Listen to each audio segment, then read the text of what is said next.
Movies about gender switching was nothing new in Hollywood. In the 60s, we had Some Like It Hot, starring Tony Curtis, Jack Lemmon and Marilyn Monroe, and in the early 80s, Dustin Hoffman did the switch in Tootsie.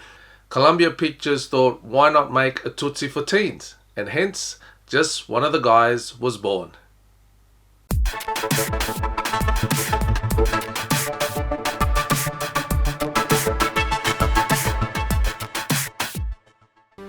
Hey gang, thanks for dropping by Mauricio's crib for another episode on an 80s movie. If this is your first time here, don't forget to hit the subscribe button, and if you come back for more, I am truly grateful for the support that you guys have been giving me. And don't forget to follow me on Instagram, Mauricio's_crib, and on TikTok, Mauricio's crib, for exclusive content. Now, Columbia Pictures came across a script called Ladies' Man, which was written by Dennis Feldman. They thought this could be the perfect entry for the studio to hack into the teen movie market, which 1985 started off with a bang with The Breakfast Club, Girls Just Want to Have Fun, and Better Off Dead. They hired Jeff Franklin, who would later on create the successful sitcom Full House, to rewrite the script, but was only given 3 days to do so. You imagine the pressure on that? The studio at the time was under fire for not having any female directors.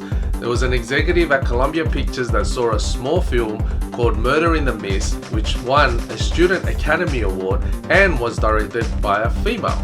He hired Lisa Gottlieb to direct, just one of the guys. Once Lisa was on board, her and a writing partner wrote 6 drafts of the script, and even at one point it was called I Was a Teenage Boy. But Jeff Franklin has gone on record to say that there was no other drafts written except for his.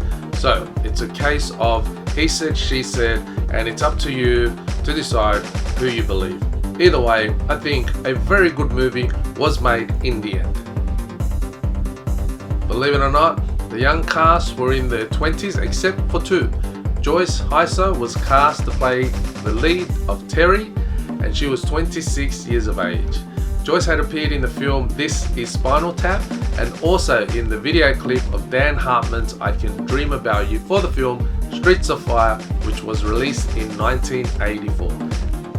Clayton Ronner was cast as the nerdy love interest Rick Morehouse, and he too was 26 years of age. Here's a funny thing, the studio asked him to bring in some clothes for his wardrobe. They said his clothes were great for the nerd side of the character before the transformation. Guess he was closer to the nerd in real life, huh?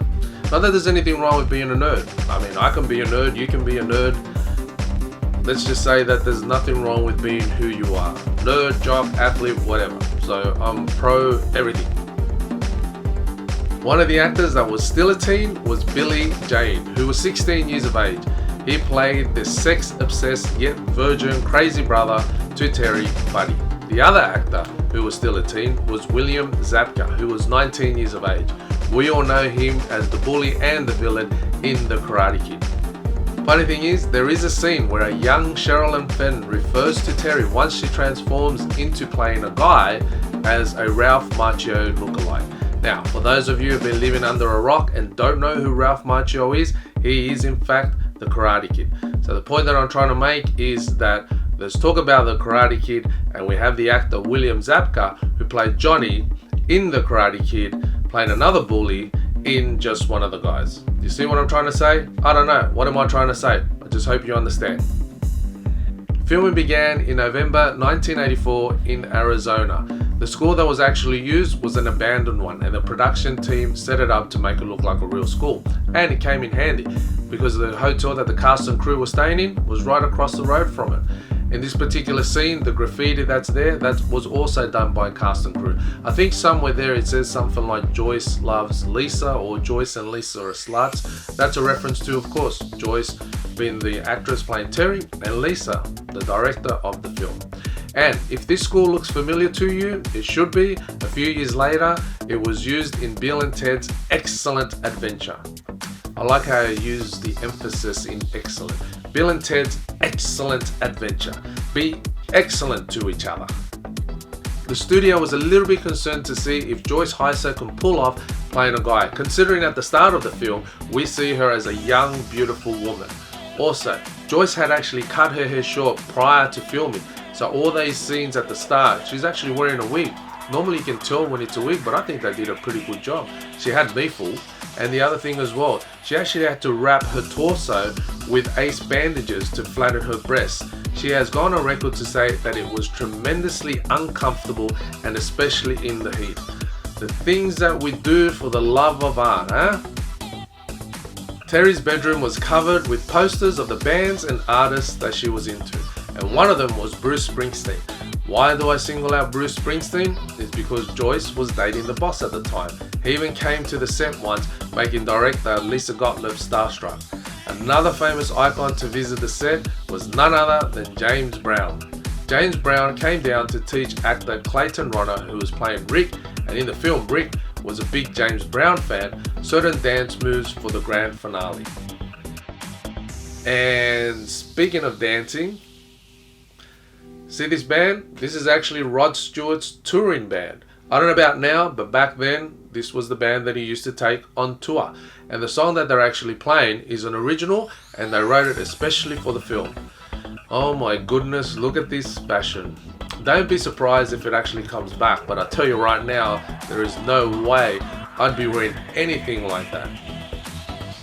Trust me, I won't be. Don't be shouting at the monitor and going, yeah, you will. I see you wearing that. No, you don't. Okay, if you're a big fan of the film, I'm sure you've been waiting for me to talk about the big reveal, but before I go there, I'd just like to say that I will not be showing any nudity, and this is due to respect of actress Joyce Heiser, because she had a no nudity clause in her contract, and I'm going to talk about that now. So, for this particular scene, Lisa did ask Joyce to reveal her breasts, but Joyce was against it all along.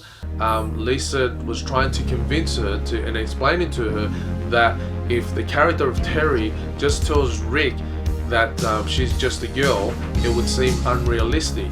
But if she actually exposed her breasts, that would actually show some truth for Rick to believe it. And so Joyce suggested that why doesn't she show her breasts but wearing a bra? And again, Lisa was saying that it's still unrealistic. So to gain the trust and for the story purposes, and not for it to be anything like profanity, Lisa told Joyce, we'll shoot it both ways.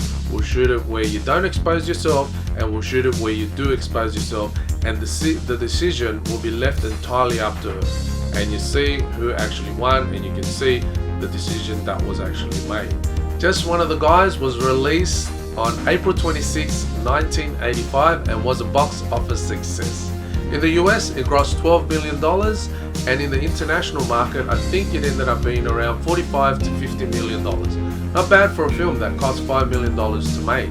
It has since become a cult classic and recently celebrated its 35th anniversary, with Sony Pictures releasing the film on Blu-ray with a cast commentary track. I personally like this film. The acting is a bit cheesy, but overall it's a very good movie. And there is talk about Just One of the Guys too, with Joyce Heiser apparently having a great idea with everyone back on board, including director Lisa Gottlieb. But apparently Sony owns the rights, and there's some dispute happening there, I'm not really sure. But maybe we should start a hashtag, just like they did with Release the Snyder Cut, but we can do hashtag Just One of the Guys too, let's make it, hashtag let's do Just One of the Guys too. I don't know, you help me out, put it in the comments, maybe we can start something. Let's start a revolution.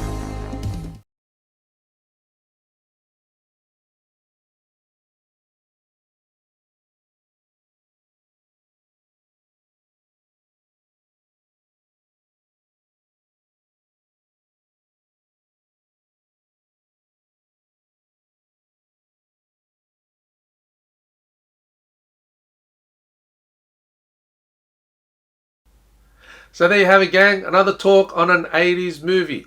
Thank you so much for dropping by Mauricio's crib. If this was your first time here, don't forget to hit the subscribe button before you leave. Also, follow me on Instagram and on TikTok as I put up bloopers, some trivia, some other stuff. Just follow me and you can actually see for yourself.